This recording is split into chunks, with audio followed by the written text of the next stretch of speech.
Federal agents crouched behind armored vehicles, tranquilizer guns trained on the small mountain cabin as helicopters thundered overhead. Inside, 62-year-old Samuel Richardson stood protectively in front of a massive black bear, his weathered hands trembling as he clutched an old hunting rifle. The bear wasn't attacking. She was gently nuzzling an unconscious 8-year-old boy cradled in her enormous paws. Sheriff Campbell stumbled backward, his radio crackling to the ground as the impossible scene unfolded before him. The child's mother screamed from behind the police barrier, her voice cutting through the mechanical roar of news helicopters circling like vultures. Sam's eyes filled with tears as he remembered another child, his granddaughter Emma, who had died in his arms 2 years ago, the same age as the boy Grace now protected with fierce tenderness. "Stand down!" the lead agent barked into his radio, his voice cracking with disbelief. What kind of creature chooses love over freedom? And how long could an old man's heart hold before it shattered completely? Leave a like and share your thoughts in the comments along with the city you're watching from now. Let's continue with the story. 72 hours earlier, Samuel Richardson had been just another lonely old man counting sunsets in the Great Smoky Mountains of Tennessee. At 62, the former park ranger lived in a weathered cabin that creaked with memories of better times. His coffee grew cold in the same world's best grandpa mug every morning, the letters fading like the 8-year-old girl who'd given it to him before leukemia stole her away. Sam's wife, Martha, had followed Emma into whatever comes after, her mind erased by Alzheimer's 3 years ago. Now the mountains echoed with silence where laughter used to live. His son Jake called from Nashville maybe once a month, always with the same questions about selling the cabin and moving to assisted living. "Dad, you can't stay up there alone forever," he'd say, not understanding that alone was all Sam had left. The cabin sat on the border of Great Smoky Mountains National Park, where Sam had worked for 37 years before grief forced his early retirement. Tourism was booming, strangers with cameras trampling the trails he'd once protected. The irony wasn't lost on him that people came here to find peace while he'd lost his completely. Dr. Margaret O'Sullivan lived a mile down the mountain road, the only neighbor close enough to matter. At 58, Maggie had retreated to these hills after losing her husband to cancer 5 years ago. She'd been Knoxville's top veterinary surgeon before heartbreak made her hang up her stethoscope. Now she grew tomatoes and pretended the isolation didn't eat at her soul. They'd formed an unlikely friendship, two broken people sharing coffee and comfortable silences. Maggie still kept her mobile surgical equipment in the old barn, just in case, she'd say, though she hadn't touched it since moving to the mountains. Thomas Mitchell had been Sam's closest friend since Vietnam, where they'd saved each other's lives more times than either cared to count. Now, Tom served as Tennessee's Wildlife Resources Director, a position that came with political pressures Sam didn't envy. Tom visited monthly, always bringing news about development pressures threatening the park. Mining companies and logging operations circled like vultures, waiting for any excuse to carve up the wilderness. The mountains themselves seemed to grieve alongside Sam. Fall was coming early this year, the leaves already tinged with gold and crimson. Tourist season meant constant noise, RVs rumbling past his cabin, hikers leaving trash on sacred trails. Sam's morning walks had become a ritual of picking up after strangers who saw the mountains as entertainment rather than home. Every evening, Sam sat on his porch watching the sun disappear behind ancient peaks, counting another day survived in a world that had taken everything he'd ever loved. The empty chair beside him seemed to grow heavier each night, weighted with all the conversations he'd never have again. Back in his day, people fixed what was broken instead of throwing it away. But some things, Sam had learned, stayed broken, no matter how hard you tried to heal them. Sam's morning ritual never changed. Black coffee at dawn, weather check on the old radio, then his patrol of the trails that had been his life's work. September mornings in the Smokies carried a chill that reminded him winter was coming, another season to survive alone. He pulled on his worn ranger jacket, the one with Emma's merit badge still pinned to the chest pocket, and stepped into the mist-shrouded forest. The hiking trail behind his cabin led to Cataract Falls, a hidden waterfall that most tourists never found. Sam preferred it that way. This morning felt different, though. Something had disturbed the usual forest sounds. No birdsong, no rustling of small creatures in the underbrush. Even the ancient oaks seemed to hold their breath. That's when he saw the tracks. Bear paws, but massive, larger than any black bear should be in these mountains. The prints led straight toward his cabin, fresh enough that moisture still clung to the edges. Sam's hand instinctively moved to the bear spray on his belt. In 37 years of ranger work, he'd encountered hundreds of bears, but something about these tracks made his skin crawl. He followed them through the morning fog, stepping carefully around broken saplings and torn undergrowth. Whatever had passed this way was big, injured, and desperate. The trail led to a small clearing behind his cabin where Emma used to collect wildflowers for her grandmother. Grace lay collapsed beneath the old apple tree, breathing in shallow, labored gasps. Sam froze, his heart hammering against his ribs. 300 pounds of black bear, maybe more, but something was horribly wrong. A massive growth protruded from the left side of her head, grotesque and inflamed, nearly the size of a softball. It had displaced her left eye completely, leaving her face misshapen and pitifully lopsided. Every instinct screamed at him to back away, call wildlife services, let nature take its course. But as Sam watched, the bear's one good eye opened and found his. There was no aggression there, no wild fury, only pain so profound it took his breath away. He'd seen that look before, in hospital rooms that smelled of disinfectant and false hope. "Jesus Christ," Sam whispered, his voice barely audible over the morning wind. Grace made a sound then, not quite a growl, more like a whimper. She tried to lift her massive head but couldn't manage it. Her breathing was becoming more labored by the minute. Sam realized she was dying, probably hadn't eaten in days, maybe weeks. The tumor made it impossible for her to hunt, to maintain the balance needed to catch fish or forage successfully. Protocol demanded he call Tom Mitchell immediately. A sick bear this close to the tourist areas meant immediate euthanization, no questions, no appeals. It was the safe choice, the smart choice, the choice that would protect everyone. Instead, Sam found himself taking a step closer.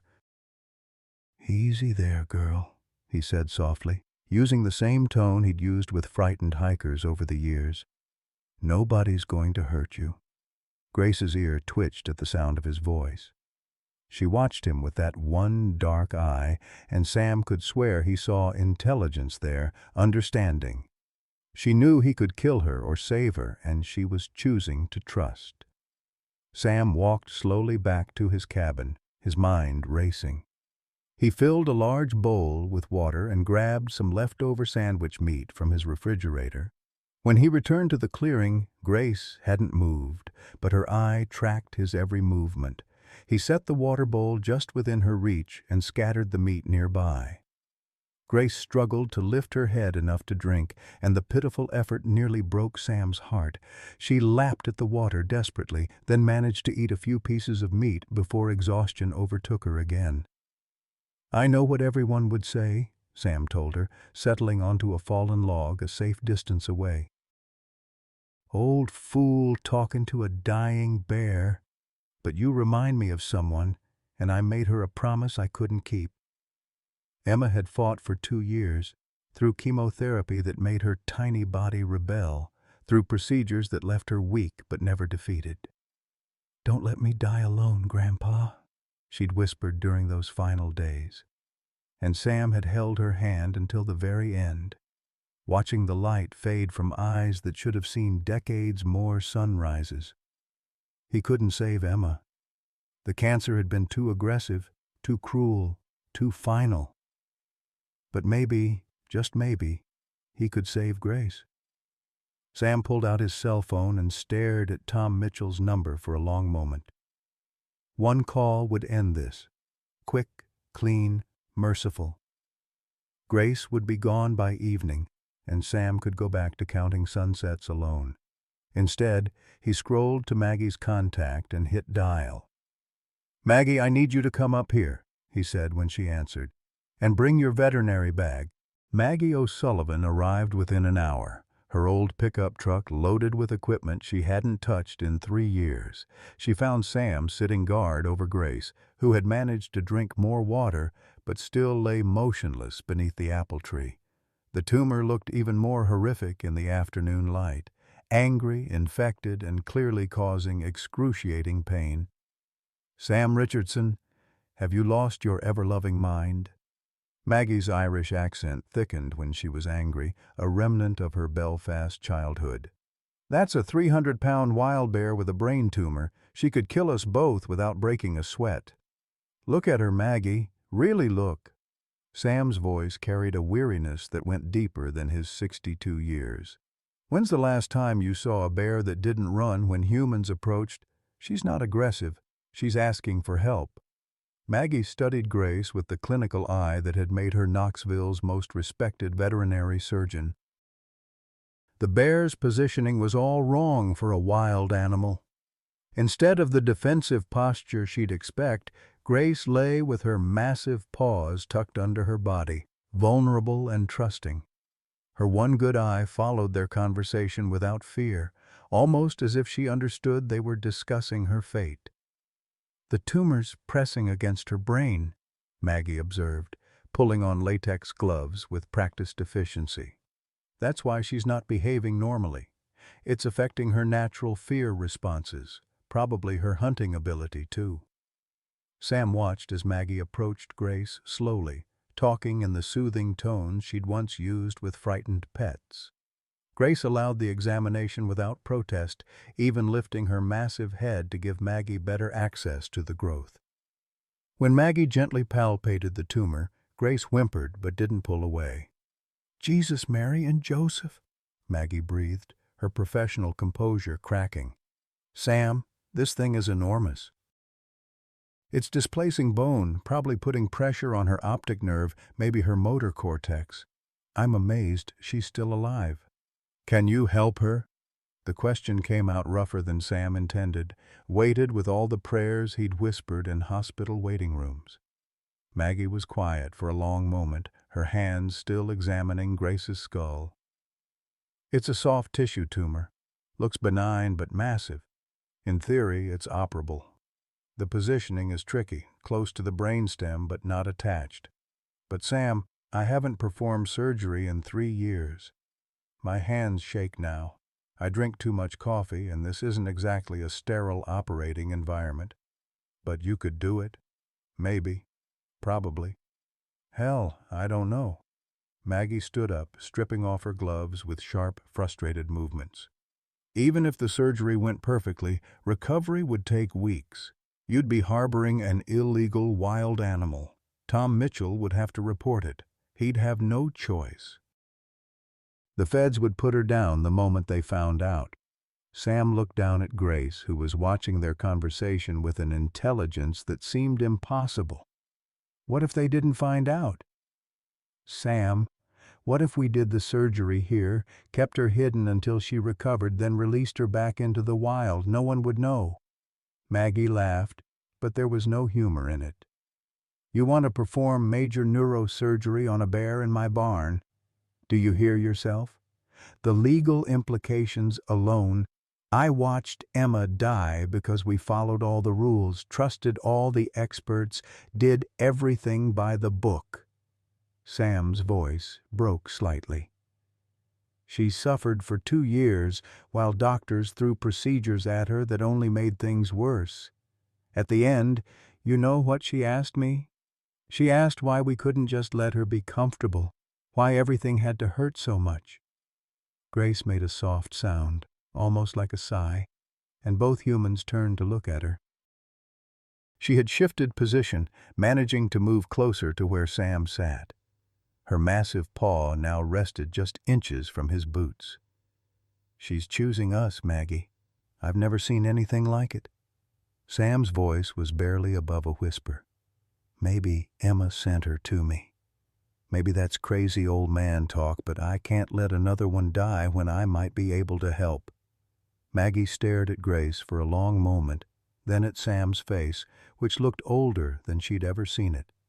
She thought about her husband Michael, how the cancer had eaten him alive despite every medical intervention they could afford, how she'd sworn after his death that she'd never watch another creature suffer needlessly. "The surgery would cost $15,000 minimum," she said finally.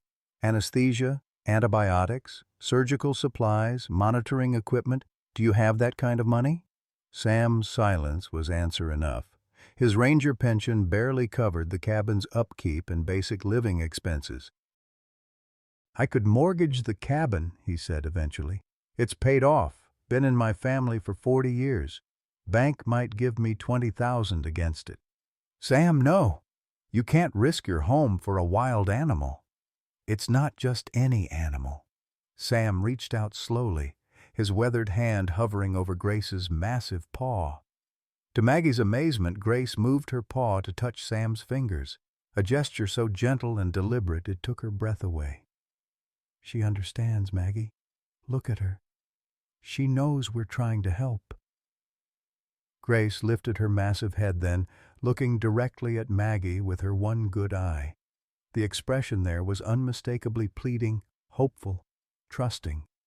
It was the same look she'd seen in 1,000 animals over her career, but never from a wild bear, never with such profound intelligence behind it.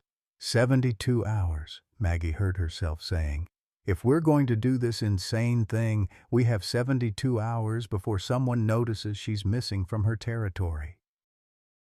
After that, Wildlife Services will start looking, and when they find her here, they won't find her, Sam said with quiet conviction. Will you help me save her? Maggie looked at Grace, then at Sam's face, which held more hope than she'd seen since Emma's death. She thought about her unused surgical equipment gathering dust in the barn, about all the animals she might have saved if she hadn't let grief make her a coward. God help us both, she whispered. Let's go save a bear. The transformation of Maggie's barn into a makeshift operating theater took 18 hours of frantic preparation. Sam drove to 3 different veterinary supply stores across Tennessee, paying cash to avoid leaving a paper trail. Maggie called in favors from old colleagues, claiming she was helping with a research project. The lies came easier than either of them expected, justified by the trust they saw in Grace's eyes every time they checked on her. Grace had moved herself closer to Sam's cabin during the night, somehow sensing that safety lay with the humans who'd shown her kindness. She waited patiently while they prepared, occasionally accepting water and small pieces of meat, but mostly just watching with that remarkable intelligence that defied everything they thought they knew about wild bears. Her vital signs are stable, but she's weaker than yesterday, Maggie reported, checking Grace's pulse and temperature. The tumor's growing rapidly. If we don't operate within the next 24 hours, the pressure on her brainstem could kill her. Sam nodded grimly, his hands steady despite the magnitude of what they were attempting. Everything's ready in the barn. Anesthesia equipment, surgical lights, monitoring devices. I even found a table strong enough to support her weight. The decision to proceed came at dawn on the 3rd day. Grace had stopped eating entirely, and her breathing had become labored. When Sam approached with the syringe of pre-surgical sedative, Grace extended her massive paw toward him in what could only be described as a gesture of consent. I've never seen anything like this, Maggie whispered, watching Grace cooperate with the sedation process. It's like she understands what we're trying to do. The transfer to the barn required both of them, plus a makeshift pulley system Sam had rigged. Even sedated, Grace weighed over 300 pounds. But somehow, impossibly, she seemed to help by positioning her body to make the move easier. By the time they had her secured on the surgical table, both humans were exhausted and terrified. "Last chance to change our minds," Maggie said, scrubbing her hands with surgical soap for the third time. "Once I make the first incision, we're committed. No calling for backup, no emergency room if something goes wrong." Sam looked at Grace's peaceful face, the grotesque tumor dominating the left side of her skull. "Emma used to say that sometimes God sends help in strange packages. Maybe Grace is my strange package." The surgery began at 8:47 a.m. on a Tuesday that would change both their lives forever. Maggie's hands, which had shaken from too much coffee and grief for 3 years, became steady the moment she touched the scalpel. Muscle memory took over, and she was once again the surgeon who had saved thousands of animals over her career. The tumor was even larger than they'd anticipated, its tendrils wrapped around delicate neural tissue in ways that made removal a deadly puzzle. "Pressure's dropping," Sam reported from his position at the monitoring equipment. "Heart rate's irregular." "I see it. The tumor's more vascular than I expected. There's significant bleeding." Maggie's voice remained calm, but sweat beaded on her forehead. "Sam, hand me the microcautery unit. We're going to be here longer than planned." Hour by hour, Maggie carefully dissected the tumor from Grace's brain tissue. The mass was fibrous and heavily vascularized, requiring delicate work around major blood vessels. Several times, Grace's vital signs dipped dangerously low, forcing them to pause while her body stabilized. "Talk to her," Maggie said during one particularly tense moment when Grace's blood pressure plummeted. "I know it sounds crazy, but keep talking to her."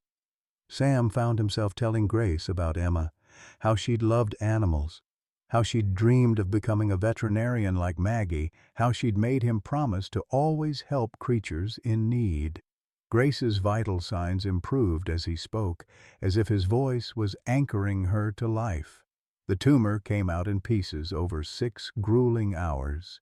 Each fragment was larger than Sam had imagined possible, and he marveled that Grace had survived with such a massive growth pressing against her brain.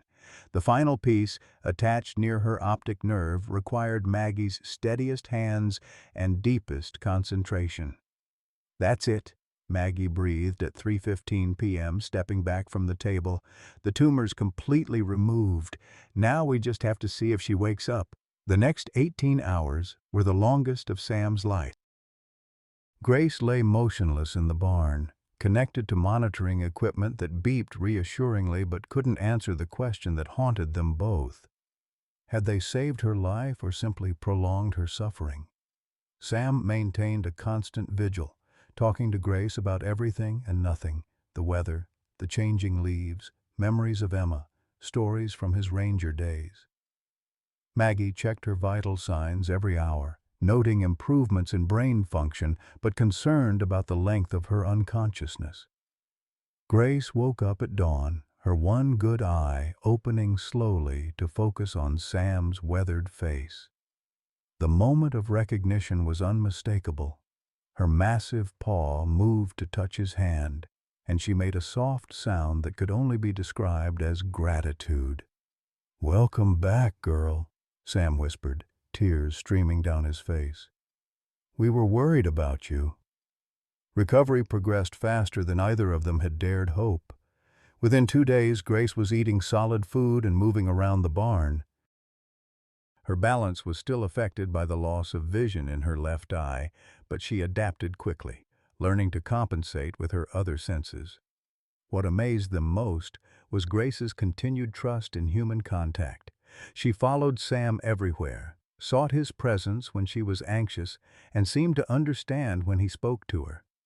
Maggie, despite her medical training, found herself believing Sam's theory that Grace was somehow connected to Emma's memory.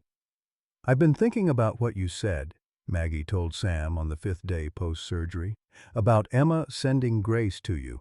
I've never been much for spiritual nonsense, but there's something different about this bear." They were watching Grace navigate around the barn, testing her depth perception and learning to hunt using only one eye. Her intelligence was remarkable. She'd already figured out how to open the barn door and had taught herself to distinguish between different food containers. "She's not just smart," Sam observed.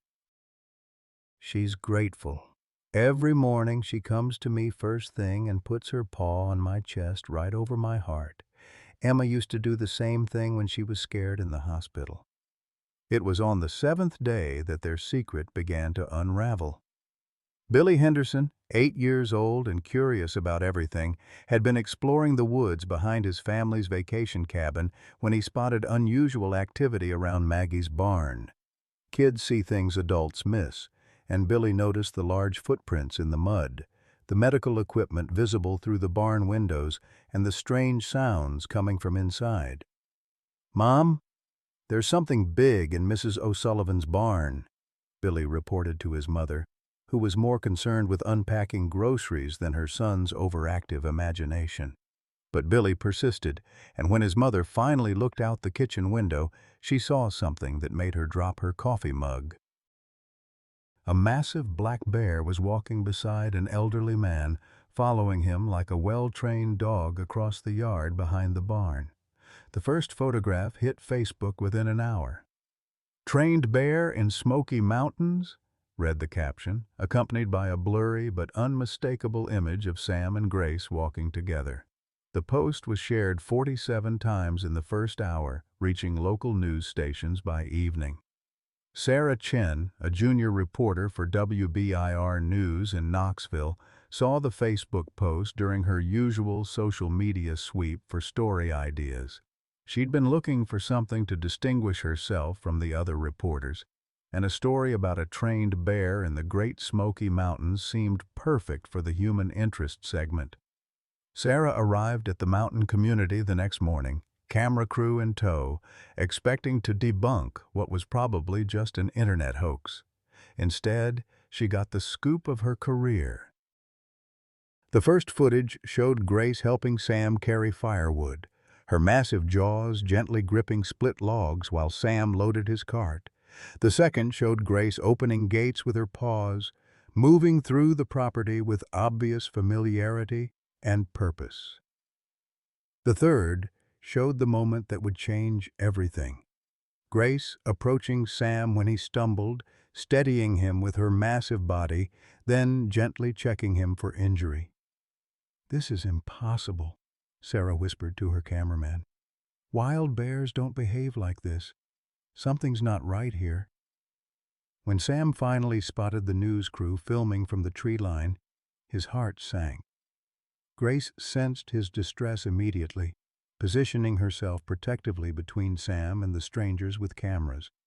The footage of that moment, a giant bear defending an elderly man, would be broadcast worldwide within hours.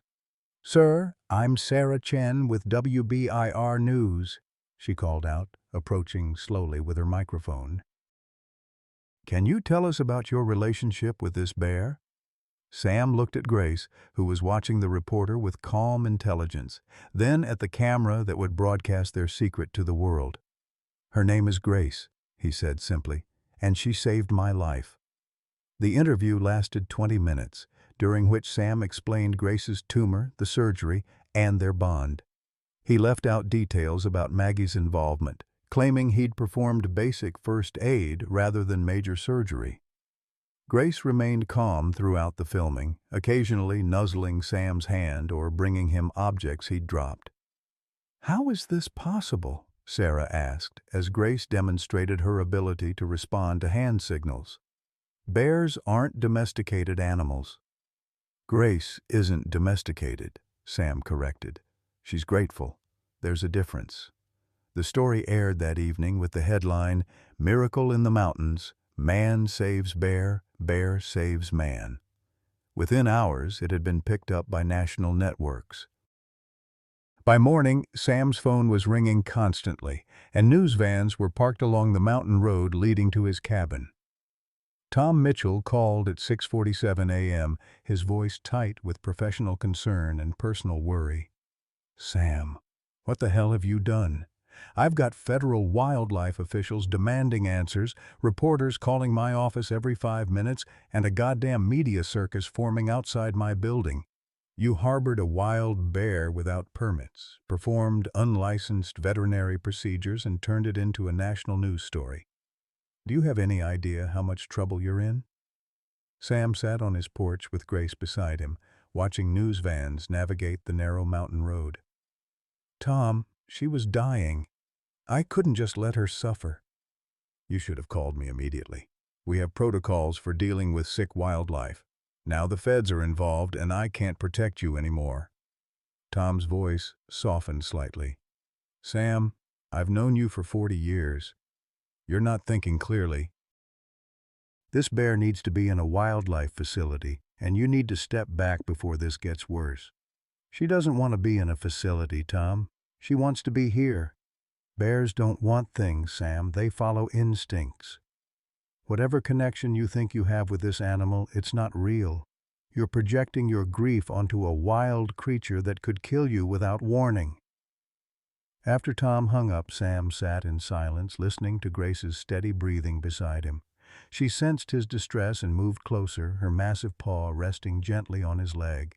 In the distance, he could see more vehicles arriving. Federal Wildlife Services, animal control, protesters both for and against their situation. Looks like our secret's out, girl, Sam said softly. Hope you're ready for a fight because I think we're about to have one. Grace looked toward the approaching vehicles, then back at Sam, her one good eye reflecting the same determination he felt building in his chest. Whatever came next, they would face it together. The federal ultimatum arrived at noon, delivered by two stone-faced wildlife officials who looked like they'd rather be anywhere else on Earth. Agent Jennifer Walsh, a 20-year veteran of the U.S. Fish and Wildlife Service, read from an official document while her partner, Agent Marcus Rodriguez, kept his hand resting on a tranquilizer gun. Mr. Richardson, you are in violation of the Endangered Species Act, the Lacey Act, and multiple state wildlife regulations. The bear must be surrendered immediately for relocation to an appropriate facility. You have 24 hours to comply voluntarily, or we will obtain a federal warrant and remove the animal by force. Sam stood on his porch with Grace beside him, her massive form pressing against his legs in a gesture of mutual protection. The media circus had grown throughout the morning. News vans lined the mountain road, reporters shouted questions from behind hastily erected barriers, and helicopters circled overhead like mechanical vultures. She's not property to be surrendered, Sam said quietly. Grace chose to stay here. She's free to leave anytime she wants. Agent Walsh's expression softened slightly as she watched Grace's obvious comfort with Sam's presence. Sir, I understand you've formed an attachment to this animal, but wild bears don't make choices about where they live. This bear has a brain injury that's affecting her natural behavior. She needs professional care in a controlled environment. Her brain injury was a tumor that we removed, Sam replied. She's healthy now, probably healthier than she's been in months. Look at her. Does she look like an animal that needs to be caged? Grace seemed to sense the tension in the conversation. She moved to position herself between Sam and the federal agents, not aggressively, but protectively, her one good eye watching the strangers with calm intelligence. When Agent Rodriguez shifted his weight, Grace's massive head turned toward him, tracking his movement with the precision of a trained guard dog. Jesus Christ, Rodriguez muttered under his breath. I've never seen a wild bear act like this. Behind the federal agents, the media frenzy intensified. Sarah Chen had been joined by reporters from CNN, Fox News, and NBC, all clamoring for exclusive interviews. Signs had appeared in the crowd. Free Grace on one side, wild animals belong in the wild on the other. The story had gone viral overnight, with Grace and Sam trending worldwide on social media. Dr. Patricia Holloway, a wildlife behaviorist from the University of Tennessee, pushed through the crowd of reporters to approach the federal agents. Agent Walsh, I've been observing this situation for the past hour, and I have to tell you, this bear's behavior is unprecedented. I've studied human-wildlife interactions for 20 years, and I've never seen anything like this. Dr. Holloway, with respect, abnormal behavior in a wild animal is exactly why federal intervention is necessary, Agent Walsh replied. This bear's brain injury has clearly compromised her survival instincts. But look at her, Dr. Holloway insisted, gesturing toward Grace. Her coat is healthy, her weight is optimal, her movement is coordinated despite the loss of vision in one eye. Whatever Mr. Richardson has been doing, it's working. This bear is thriving. The debate was interrupted by the arrival of Tom Mitchell, whose official capacity as Tennessee Wildlife Resources Director gave him authority in the situation. Sam's heart sank as he saw his oldest friend approach with two state wildlife officers, their tranquilizer guns clearly visible. "Sam, I'm sorry," Tom said, his voice heavy with regret.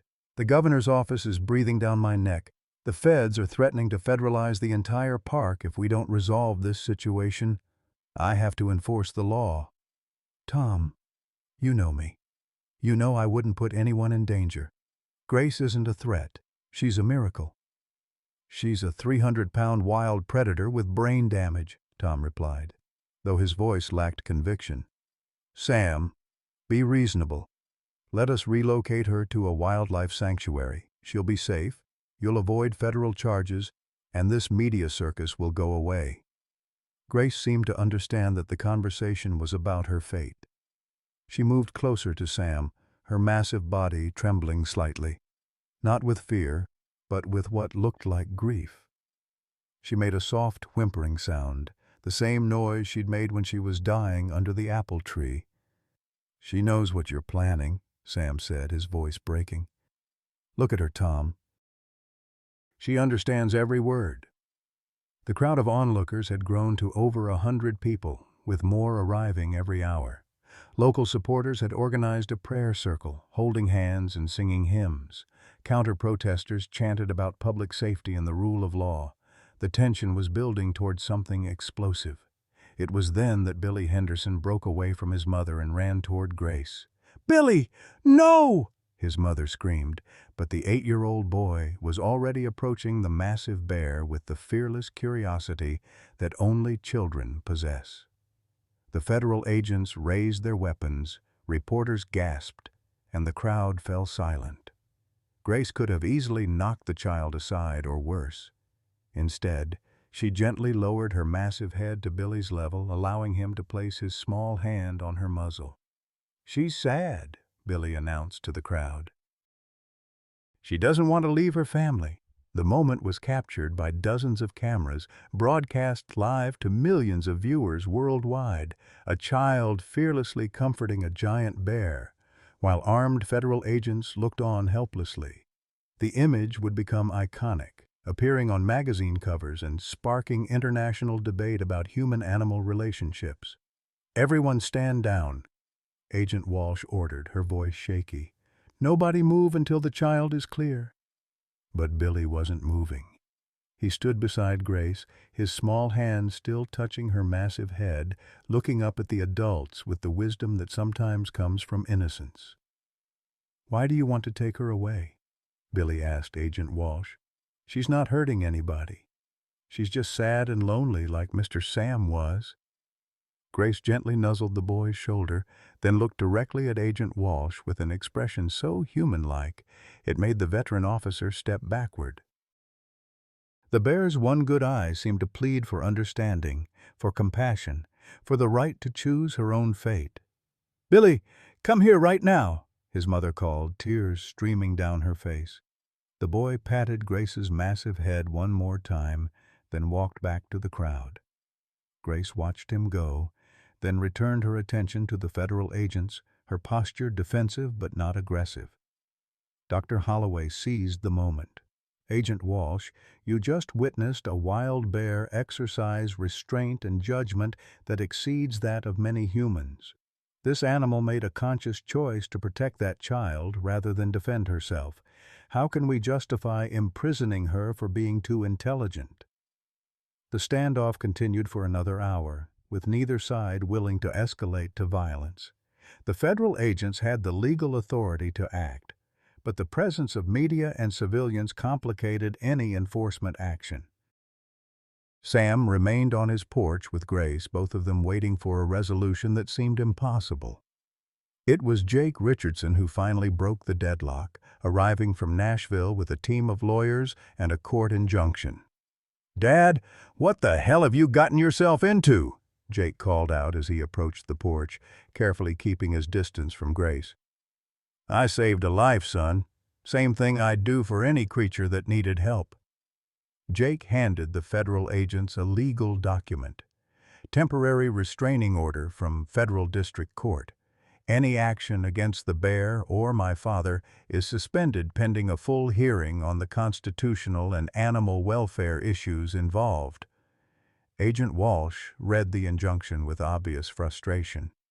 "This is just delaying the inevitable, Mr. Richardson. Federal law is clear. Wild animals cannot be kept as pets." "Grace isn't a pet," Sam replied. "She's a friend who chose to stay." As the federal agents retreated to consult with their superiors, the media attention intensified.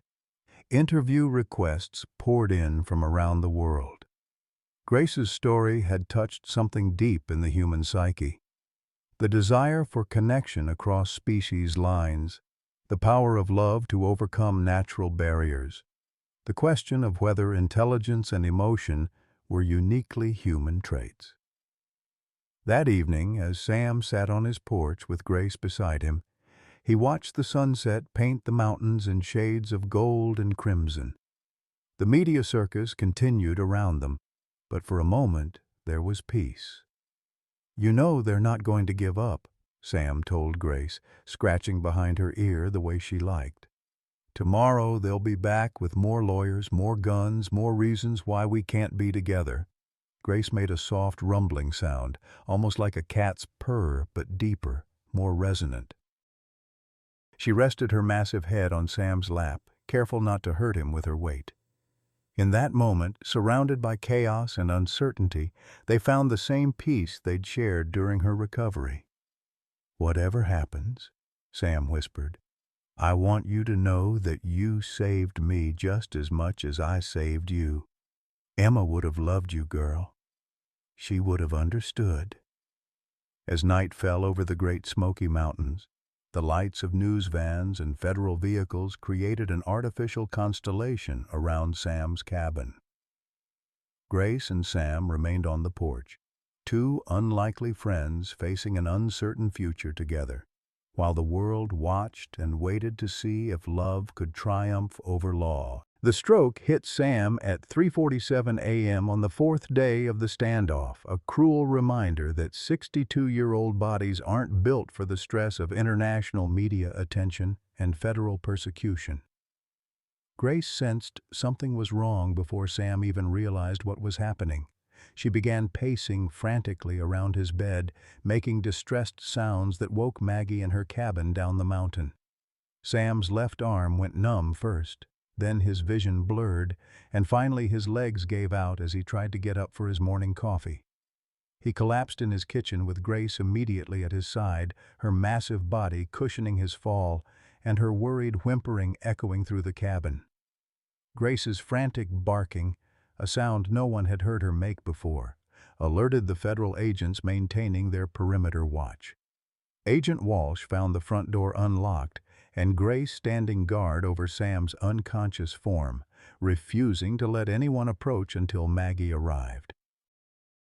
"Sir, we need to get him to a hospital immediately," the paramedic told Agent Walsh as Grace watched their every movement with protective intensity. "But that bear isn't going to let us near him." "Grace, let them help him," Maggie said softly, approaching with her hands visible. "Sam needs the doctors, just like you did." What happened next would be replayed on news channels worldwide for weeks. Grace looked at Sam's unconscious face, then at the paramedics with their equipment, seeming to understand the situation. She gently licked Sam's forehead once, then slowly backed away, allowing the medical team access while never taking her eyes off their patient. The ambulance ride to Knoxville General Hospital became a logistical nightmare. Grace refused to be separated from Sam, following the ambulance to the hospital parking lot and positioning herself outside the emergency room entrance. Hospital security had no protocol for a 300-pound bear maintaining vigil over a patient. "We can't allow a wild animal on hospital property," Dr. Elizabeth Martinez told Agent Walsh. "It's a liability nightmare." "She's not leaving," Agent Walsh replied, watching Grace through the window. "We've tried everything short of tranquilizing her, and frankly, after watching her behavior with the old man, I'm not sure that's the right call." Grace's vigil lasted 18 hours. She sat motionless outside the emergency room doors, occasionally standing to peer through the windows but never attempting to enter.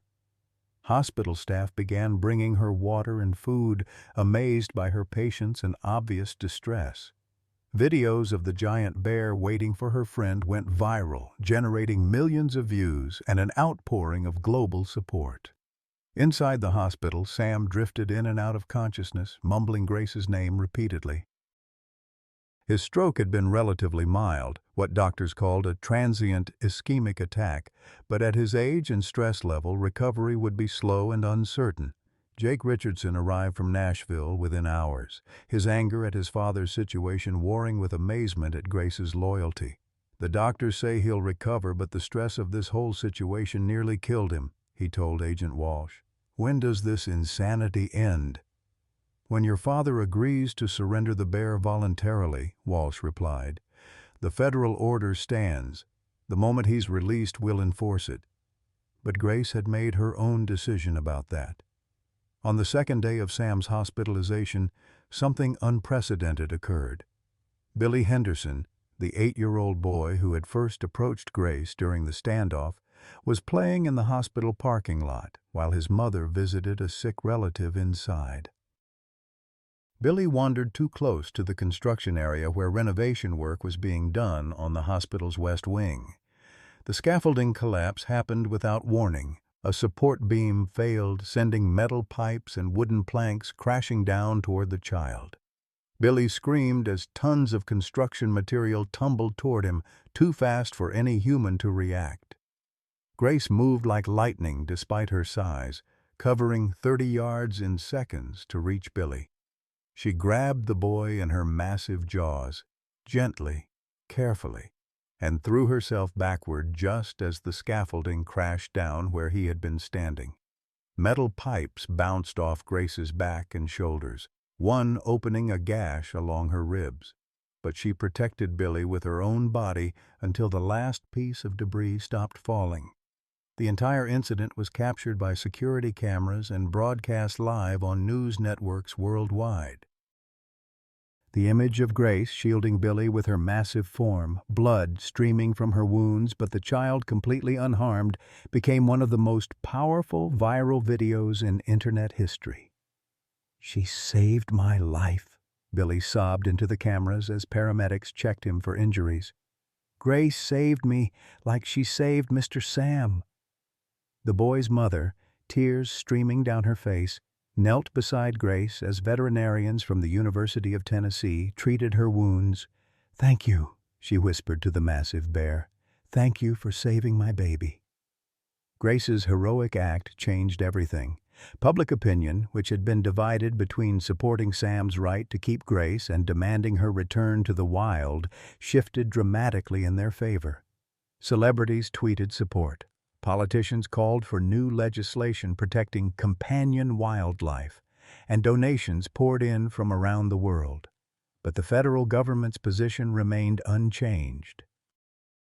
"While we acknowledge the bear's actions were remarkable," Agent Walsh announced at a press conference, "federal law doesn't make exceptions for individual animals, regardless of their behavior. The law exists to protect both wildlife and humans." It was then that Tom Mitchell's betrayal was revealed. Sarah Chen, the reporter who had first broken Grace's story, received an anonymous tip about Tom's secret dealings with Appalachian Mining Corporation. Phone records showed multiple conversations between Tom and company executives in the weeks leading up to Grace's discovery. Internal emails revealed a plan to use any wildlife incident as justification for closing parts of the national park to public access, making way for mineral extraction operations. Tom Mitchell has been working with mining interests to manufacture a crisis that would justify reducing the park's protected status, Sarah reported on the evening news. Grace's story wasn't just about one bear, it was about a conspiracy to exploit our public lands. The revelation destroyed Tom Mitchell's career overnight, but more importantly, it exposed the political motivations behind the federal government's aggressive stance against Grace. Sam's supporters seized on the corruption scandal, arguing that Grace was being persecuted to serve corporate interests rather than protect public safety. Sam awakened to the news of both Grace's heroic rescue and Tom's betrayal. The man who had been his closest friend for 40 years had tried to use Grace's situation for personal gain, nearly costing Sam his life in the process. "Where is she?" were Sam's first words to Jake. "Is Grace okay?" "She's in the parking lot, Dad. She hasn't left since they brought you in. The vets say her injuries aren't serious, but she won't let them treat her properly. She keeps trying to get into the hospital to see you." Through his hospital room window, Sam could see Grace lying in the parking lot, her massive form surrounded by flowers, cards, and gifts from supporters worldwide. She looked up at the hospital regularly, as if she could sense his presence through the walls. "I need to go to her," Sam said, trying to sit up despite his weakness. "Dad, you can't. The doctors say you need at least 3 more days of observation.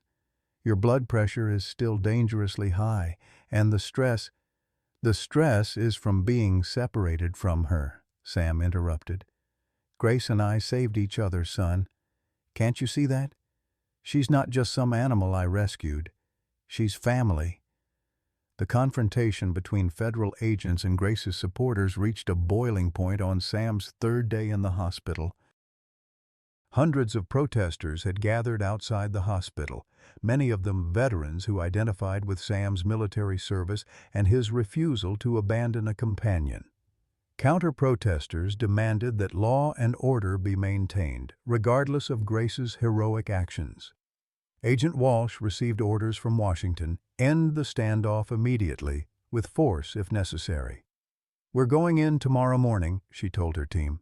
"Tranquilize the bear, transport her to the federal wildlife facility in Montana, and arrest anyone who interferes. This circus ends now." But Grace seemed to sense the approaching end.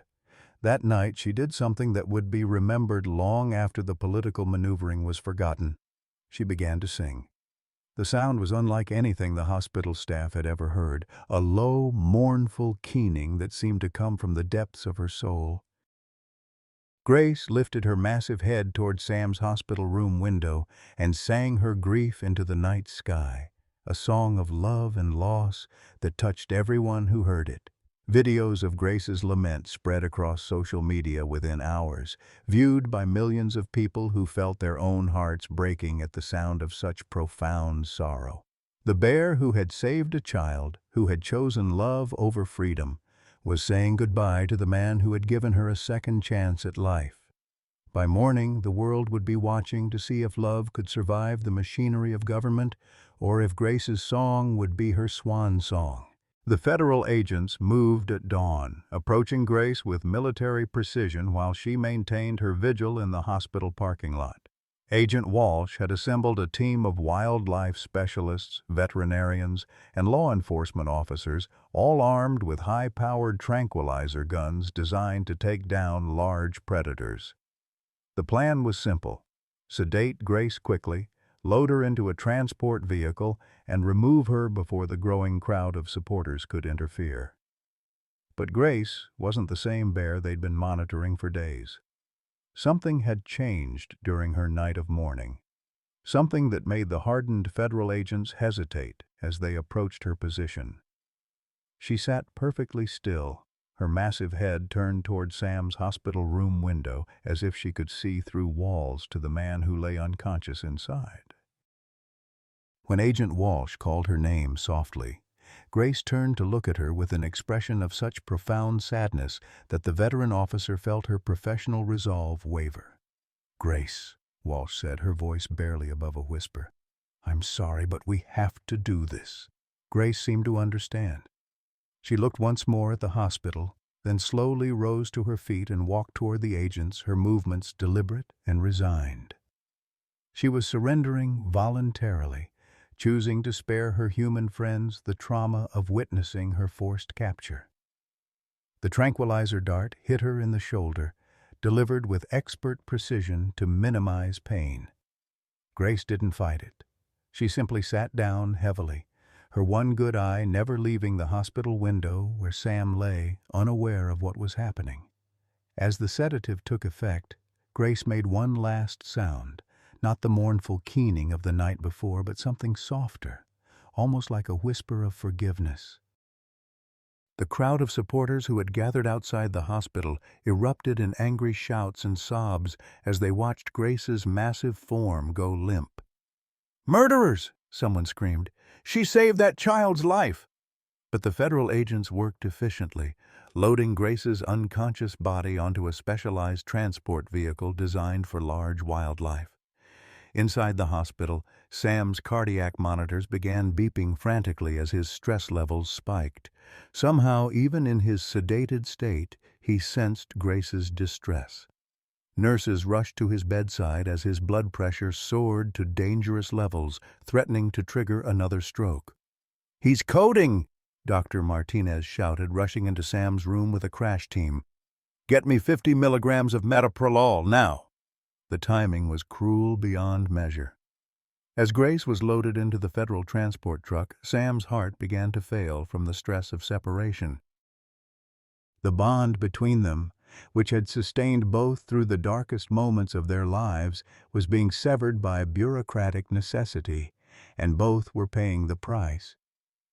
Jake Richardson burst into his father's hospital room just as the medical team managed to stabilize Sam's condition.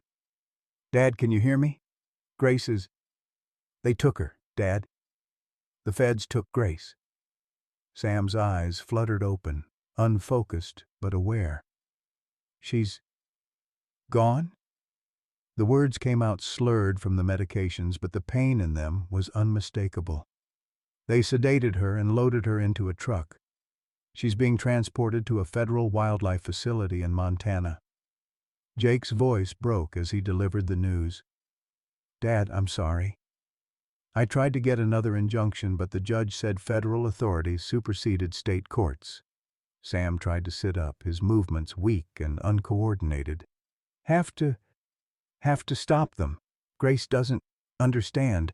She'll think I abandoned her. Dad, you need to rest."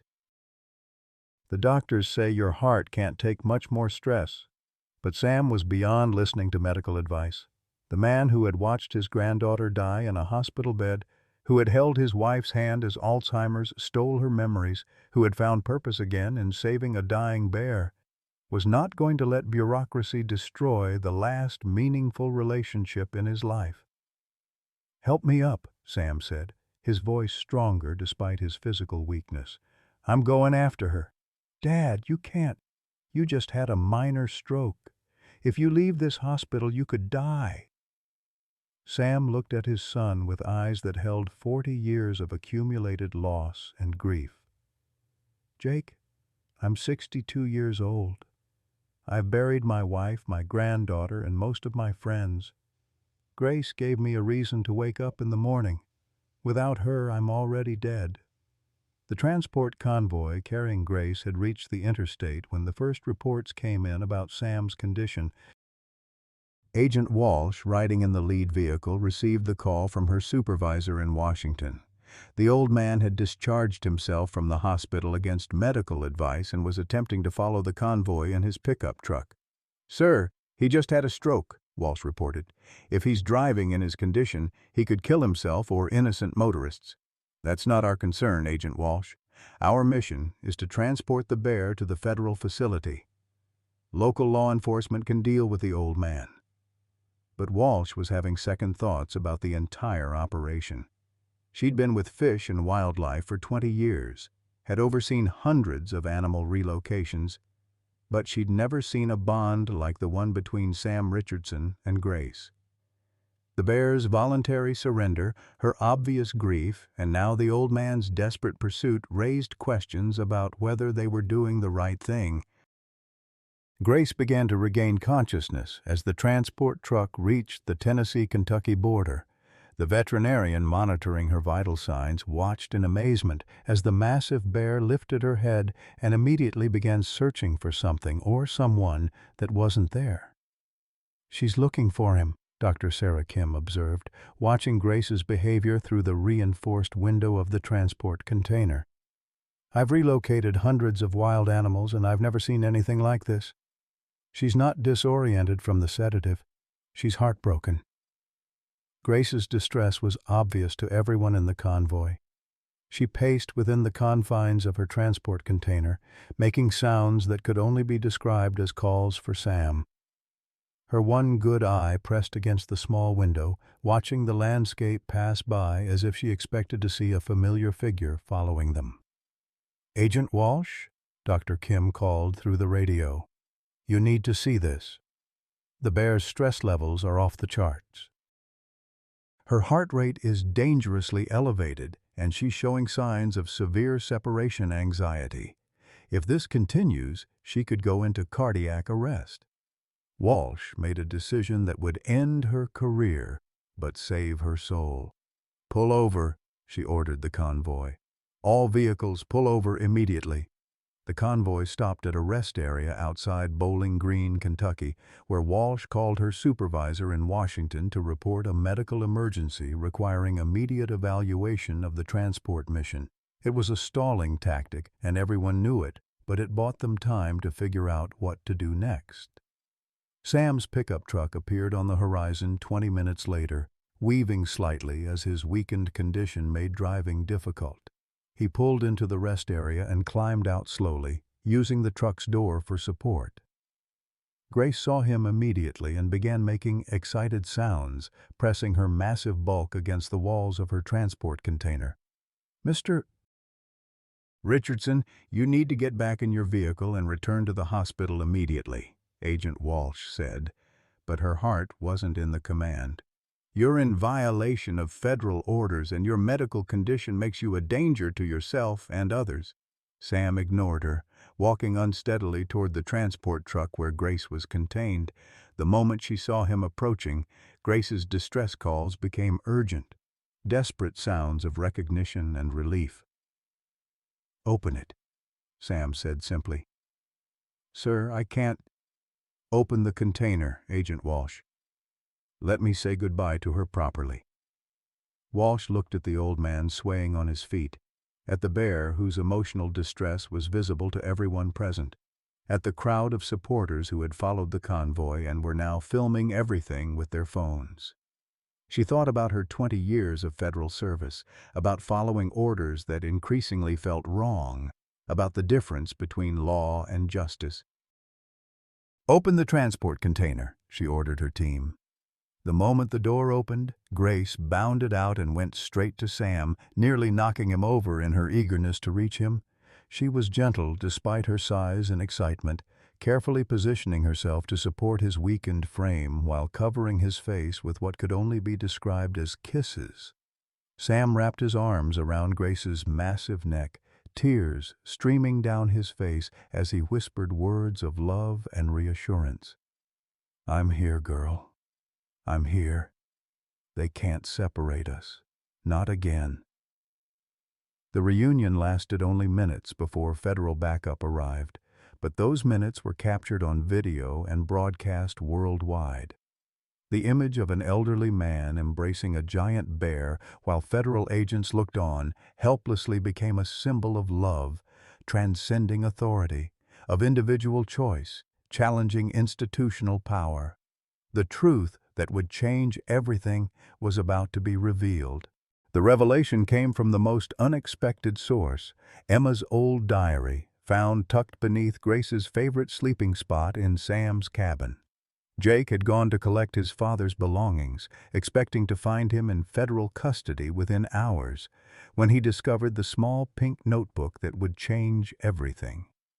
Emma's 8-year-old handwriting filled page after page with stories about her secret friend, a bear who lived near the Children's Hospital in Knoxville. During her long chemotherapy treatments, Emma had often sat by the window of the pediatric ward watching the wooded area behind the building where Grace had made her den after being displaced by construction.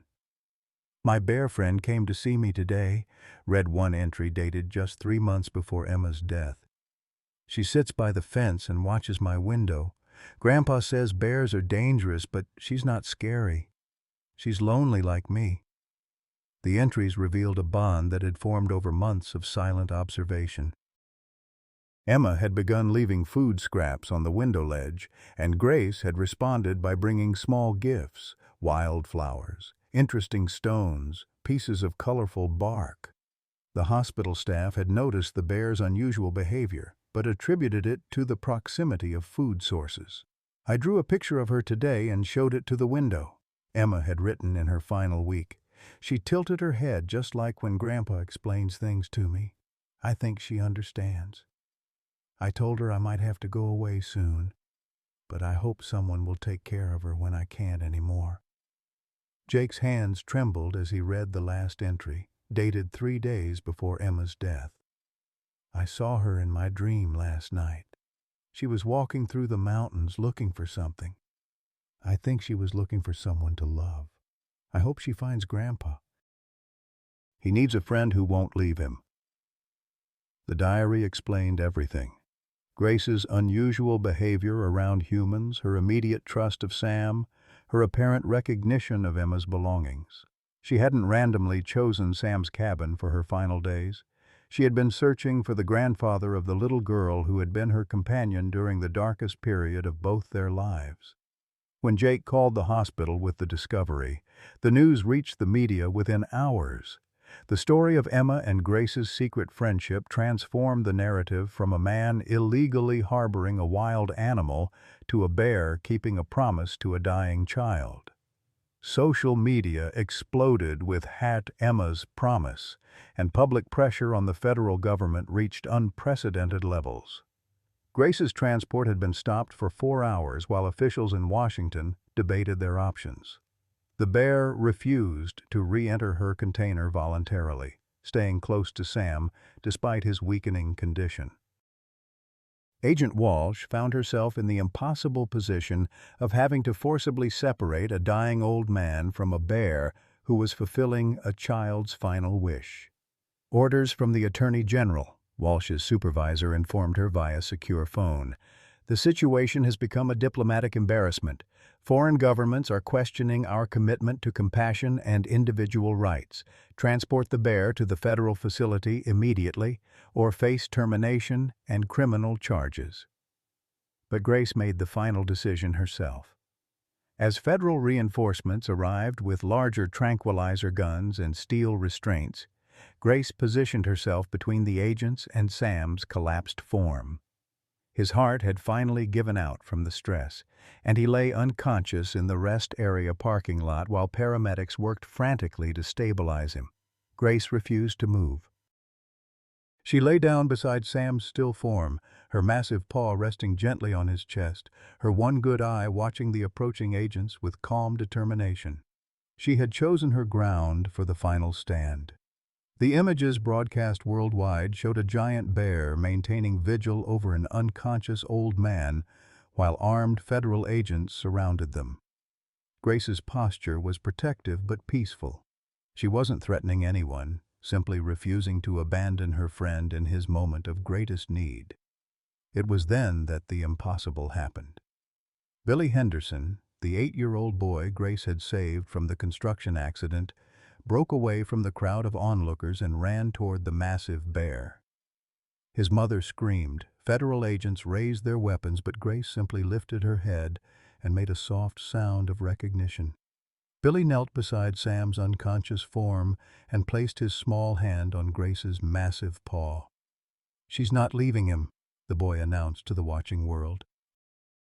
"She promised Emma she'd take care of him, and promises are forever."